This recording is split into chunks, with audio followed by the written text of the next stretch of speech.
Hey everyone, I want you to start by looking at this image.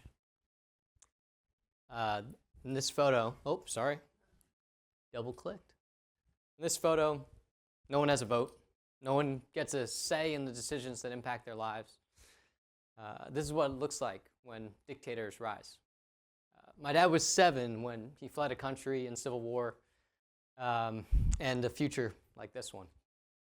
He didn't get this type of re-education himself, but he came close enough to know exactly what he was escaping from. And he came to America, a country that, however imperfectly, welcomed his voice instead of silencing it. And because of that, he built a life here, a family, had me. My mom's story starts differently, but ends the same way. She was adopted by a single mom who had almost nothing and decided one more child was worth the risk. And her choice transformed the trajectory of my mother's life. 2 children, an ocean apart, transformed by something, not luck, but something much more fragile and much more powerful. People and systems that chose to show up for them. And you can see the impact of that power across generations, right? In one generation, we went from poverty to me getting these ridiculous chances to work with mayors, philanthropists, CEOs, shaping up close to the decisions that shape our country. And from all of that, what I've learned, what I'm here to share today, is that those systems that saved my parents are failing everyone else's children right now. I want you to take a second and think about, when's the last time you saw a real problem in your community get solved? Not tweaked or studied for the 11th year in a row, but solved.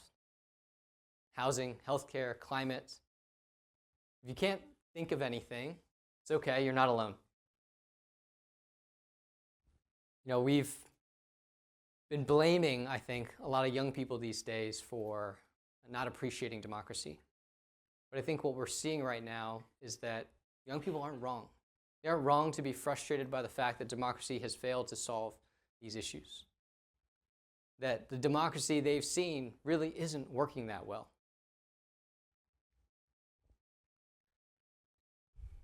You go to a town meeting. How many folks have here been to a town meeting? Yes, all right, we got an engaged group. Go to a town meeting, what's the experience? Oftentimes, I think the loudest, angriest voices win, not the best ideas. Right? You look at your phone, it's the same thing, same fight, amplified by algorithms that use anger for addiction. Our elected officials, under constant pressure from these loud and angry voices, often have to either give in to them or take the real conversations into back rooms, away from us. So let me ask you, do you think Massachusetts is a beacon for democracy? All right, we got some yeses. Got some conversations to have later. What if I told you that Massachusetts is one of the places where democracy needs the most work? That we have one of the least transparent state governments in the country. We're one of only 2 states where the legislature and the governor don't have to share how decisions are made. We have the least competitive elections in the entire country. Over 60% of our elections are uncontested. No choice means no accountability. You know, the voters are catching on. They're seeing this and losing faith in the process. Massachusetts now has larger white-black voter turnout gaps than Mississippi. Yeah. 4 months ago, I had my first kid, a daughter named Sydney. Thank you. Thank you. I have no idea who she's going to grow up to be like, or what she'll believe in, or what she'll fight for.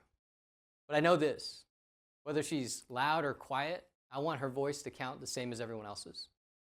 Whether she reads the newspaper every day or never opens one, I want her to have the tools to know how decisions are being made in her name. Whether she's a super voter or a first-time voter, I want her elected representatives to have to earn her vote every single time and answer to her when they don't. This isn't a radical idea. It's just democracy, working how it's supposed to. Let me show you exactly what that looks like, not as an idea, but as a memory that I hope to experience. And 20 years from now, Sydney's standing in a town hall. Not because she has to be there, but because it's what everyone does, just like everyone shows up to vote. And the room's loud, even messy, but the loudest voice doesn't win by default.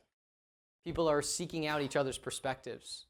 They're facilitating space so that even the quiet, careful argument gets heard. She checks her phone, looks at an app designed by people who thought it's technology's job to help communities think together, not tear it apart. She can see in plain language how a housing bill became a law, how her neighbors felt about it, how legislators voted on it, and why. When she votes in November, it's a genuinely contested election between representatives who actually reach out to all the voters and build a platform, a policy platform that reflects their voices. And whoever wins knows that in the next election cycle, they're going to have to go in front of her and everyone else and answer for the promises that they made. And the remarkable thing is, nobody in this world thinks that that's remarkable. That's just how it works. It's just democracy. Now rewind. That town hall didn't happen by accident. It happened because years before, transparency stopped being optional. Every vote, every dollar, every meeting, public by default, not by request. It happened because civic technologists decided, hey, we're going to start leveraging the tools, the civic platforms and tools already being used in Europe and Asia to foster understanding and connection instead of division. Rewind again, it's because voters turned out in force in 2026, this November, for democracy on the ballot, right? Approving 3 ballot initiatives, public records to empower voters to see how decisions are made in their name, election day registration to empower voters to vote without undue barriers, all-party primaries to ensure voters have a meaningful choice, and thus accountability every time they go to the ballot box. Rewind one more time. It's because we invested massively in the civic education that's proven and high quality for kids and adults so that every single person is prepared for the country's highest office, that of citizen. Rewind one last time with me. We're here in this room tonight. And that future is not a prediction. It's a blueprint. And a blueprint only becomes a building if somebody starts laying bricks. Here's the thing. Massachusetts, pretty good at laying bricks, right? The world's oldest constitution, still in use, was written here. We built the first public schools, the first public libraries. We were the center of the abolitionist movement. We were the first state to recognize labor unions, the first to recognize same-sex marriage. When we passed universal health care in 2006, it did not stay a Massachusetts idea. 4 years later, it became the blueprint for the Affordable Care Act, transforming the whole country. We can do that again. That's what we do. We take something that people thought was finished, we renovate it, and we give the country a new standard. We have the ingredients to do that here in Massachusetts right now. We have some of the best civic educators, technologists, organizers, anywhere, right here.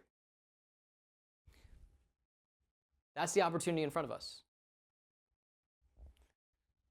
I think that, I think back to my dad, and I think about this photograph and what he was running from. He didn't get a choice about what democracy he wanted to be in, what country he would land in, right? But he came and ended up here because here we were building a country where everyday people get a say. And we get to shape what kind of democracy Sydney and our children inherit.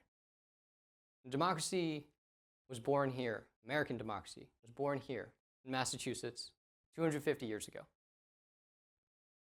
And 20 years from now, when Sydney is standing in that town hall, it'll be because we showed how democracy can deliver for us starting now. So let's make democracy, let's make Massachusetts a beacon for healthy democracy. Give the country, once again, a blueprint. Born here, built here. Let's get to work.